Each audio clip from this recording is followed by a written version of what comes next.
Well guys, here we are, back at it again. Had a couple weeks off. Really, it was a little bit too hot. And also, they're doing construction on the new barn. We went on a little vacation. So let's say the bees have had 2-3 weeks of a little bit of a break from me and me from them. It's really been the heat of the summer in August, so hopefully they're doing well. I think they are, but we're about to go look at them and see. Let's take a look at the progress. If I can figure out how to flip this camera. So you can see the barn is really coming up.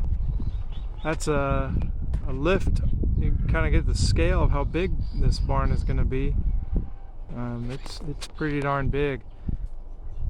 I think they're going to use it for hay storage and to keep the tractor, and hopefully I'll keep some of my bee equipment in there, but realistically it may free up those little storage containers too, so I might have more room in the storage container after they move some of the stuff out. So just another view of the inside. It's real big, really big. So I think they're gonna have an office in here, a bathroom, a little office area. Hopefully it has a futon and an air conditioner, so my father-in-law will have a place to either hang out or hide.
Good morning, everyone.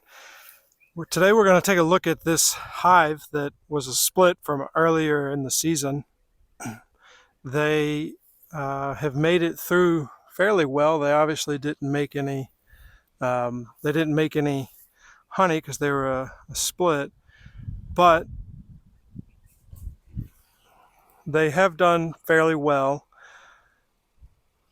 So we're going to go ahead and take a look at them. I am a tad bit worried about them because they really went through a tough time of year. I've been feeding them, but they didn't take down the feed as quickly as I wanted. And then I looked in there very briefly recently, and I didn't see any brood. I don't think I saw any eggs. So I want to take a look at them today, and if need be, combine them with a swarm from earlier in the year that is queen right. They're doing okay, but they just haven't had enough time and resources to really build a large enough population. So hopefully this boost might help them if in fact it's needed for both colonies. All right, let's go ahead and take a look. I haven't looked at these guys in a while, but last time I looked they weren't doing so hot.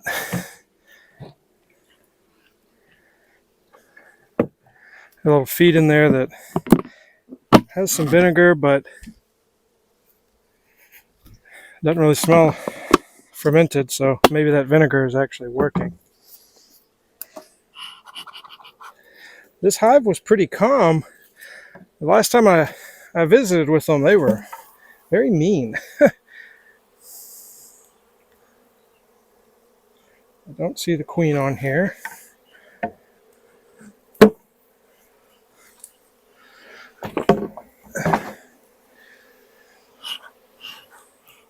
So let's go ahead and take a look. Yeah, this frame is completely empty.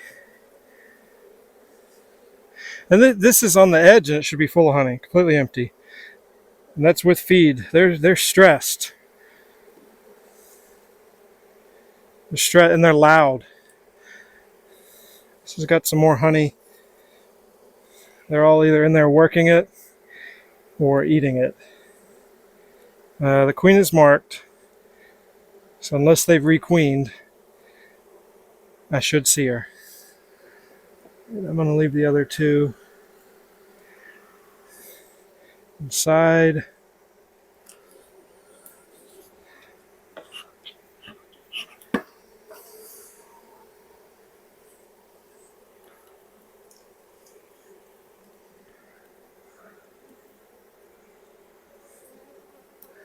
A lot of bee bread. So this is just solid bee bread. So that means the next one over, in theory, should be brood if they're in fact producing brood.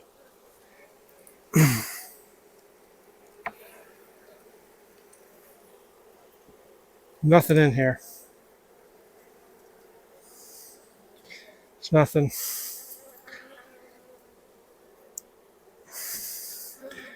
And I don't see the queen. I'm going to go out here into the sunlight.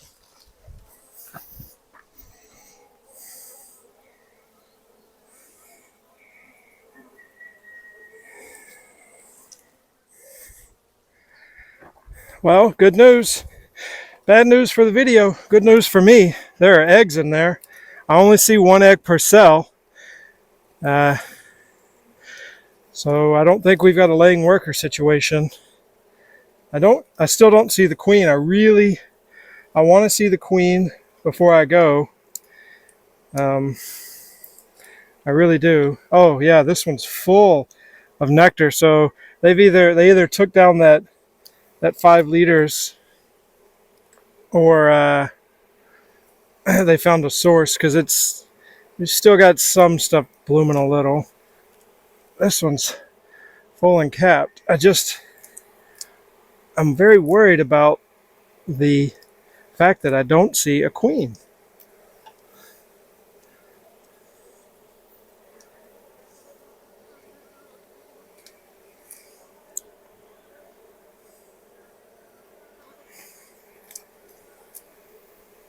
I want to take this out one more time and look at it just to make sure I don't see more than one egg per cell.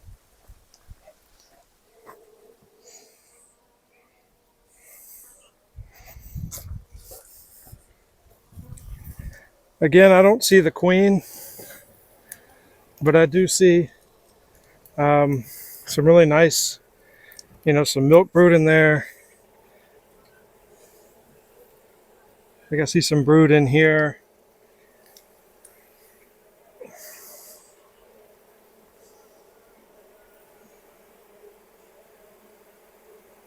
They just are acting wrong. I don't know. They may have taken a break, a bit of a brood break, because of the heat and the lack of resources, and now they're firing back up again because they were stimulated. I just don't like the way they're acting. They're not stinging. They're not being aggressive. They're not flying at my hands. They're just jittery. I don't know how else to explain it. I expect them to be relatively calm, but again, this time of year, they don't really have much to work. So how are they going to be? Why would they be calm? They're all just kind of sitting here looking for something to do. I really wish I could just lay eyes on the queen. It'd make me feel better. Look, if they have gone laying worker, I would expect to very obviously see a bunch of, oh, there's the queen, and she has no mark. So that's why they went broodless. They requeened. They superseded. Oh. Where'd she go? Oh, she ran away. I saw some dump into the hive. So she may have fallen off into the hive, and she'll climb back up. So I'm going to call that good news. I don't know how well she's mated. I have not seen a lot of drones recently, but you know, if the other one, if she's a supersedure queen, that means the other one wasn't very well mated. And I don't know when she was mated, so maybe there were drones at that time. We'll see. And there really not a lot I can do about it at this point. Just let it play out. If she's not well mated, it'll be kind of obvious. They won't build up. They won't make it through. And that's that. So we went from bad news to good news. So let's go ahead and feed them.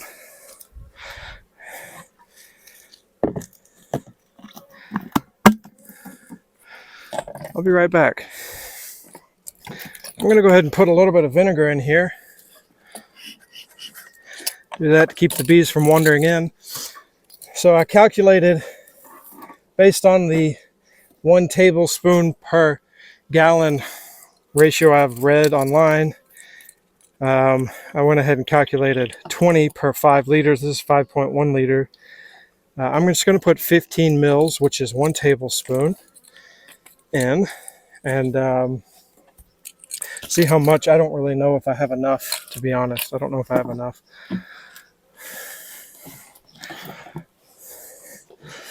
So I guess they're just loud because they're bored. They have a queen. Again, I hope she's well mated. We will see. Time will tell. Mentor of mine just so happens to have been my wife's grandfather. Dr. Ike Muslow used to always tell me, it'll be okay, it'll be okay, it'll be okay. The best treatment sometimes is taught. What's taught? I never heard of that. I've gone through all of medical school and all this training. What's taught? I've never heard of that. Oh my goodness. He goes, tincture of time. Sometimes you just have to be patient. And you just have to wait and see what's going to happen. So beekeeping has definitely reminded me of that. It helps keep me calm. Even when things about it upset me. Ultimately, I just have to remember to be calm. The bees work on their time, not your time. They don't have watches. And you can guide them. You can lead them to water like a horse, but you can't make them drink. You can just do what you can do, and you can just do your best. And hopefully that's enough for them. And they will constantly frustrate you and amaze you. And this is definitely one of those situations. They thought they were a goner, and I thought I was going to have to lose this hive, but they pulled through. I don't know if they always know what's best. Maybe they superseded for no good reason, and maybe she's not very well mated because of the time of year. But time will tell. Tincture of time. We'll see. All right, we're almost there, so that means I need to add another 5 milliliters. I think it's been an okay ratio, to be quite honest. I don't see any black stuff. There's a little bit of kind of mold in there, but I'm not too worried about it. It doesn't have this overwhelming odor of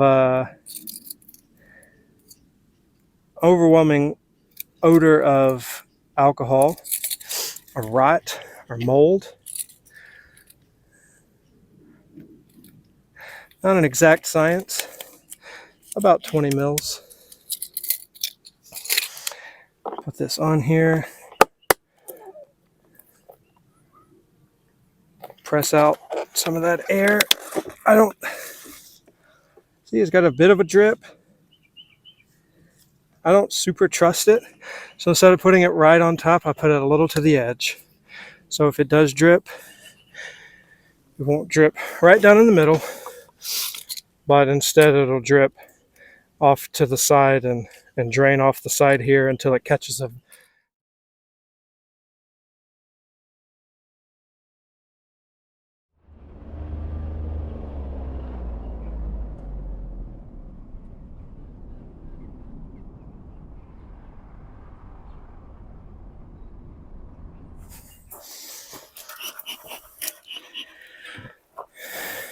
All right, this is another hive that this was a late in the season swarm.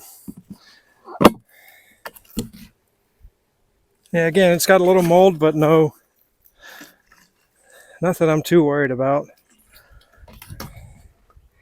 Yeah, it's little filmy stuff. I'm not worried about it, to be honest. That's not what, if it was fulminant and really fermenting, we would all know it.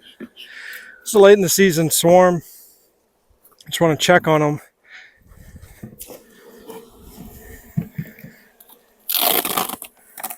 Oh, they look great.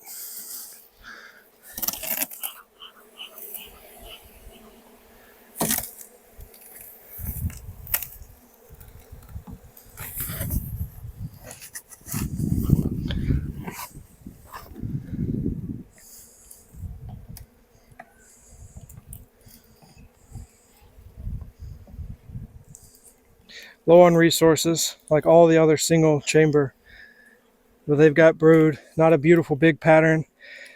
It's over 100 Fahrenheit on a daily basis. Extremely high humidity. That's all I need to see. I'm done. So definitely tale of two hives. This was the one I've been worried about a lot. The other one was so strong. Now this is the one that's really strong and I'm not as worried about. So again, we're going to do the same thing. We're going to feed them. And we're just going to move on from there. So this is pretty cool. This is definitely a tale of two hives, and definitely something that could teach us all a lesson that we really just have to be patient and let the bees do what they're going to do. They'll live, they'll die. I think it was Job, Lord giveth, Lord taketh away, blessed be the name of the Lord. So it's the same thing here. Sometimes the bees go, sometimes the bees come. Nothing we can do about it. It's just the universe we live in, and it's the Lord we serve, as hopefully. But that's it with Brown and Daughters honey. Wishing you a nice, healthy, safe rest of your summer, and as we go into spring. I don't know if I'm going to post any more videos for a little while. We've got the holidays coming up, Rosh Hashanah, which is a really big day for really big holiday for honey, and we've got after that Yom Kippur, Day of Atonement, and then we've got Sukkot, which is a wonderful festival that involves the harvest, and it involves staying outdoors a lot. Hopefully I'll be able to do a little bit more. We're gonna start going into much more mild weather, and as that happens, I'll be able to really get in here, and the bees won't be so mad. I won't be so mad. We'll be able to really dig into these hives. We're going to test for Varroa again, maybe just treat empirically, and then get them fed and get them ready to go into the cooler time of the year and into the winter. If I can get enough feed on them, I definitely think I want to take everyone to a double brood chamber, or a double brood box setup if I can. If not, we'll just get these singles just as heavy as a box of rocks. But that's it. Take care. Bye.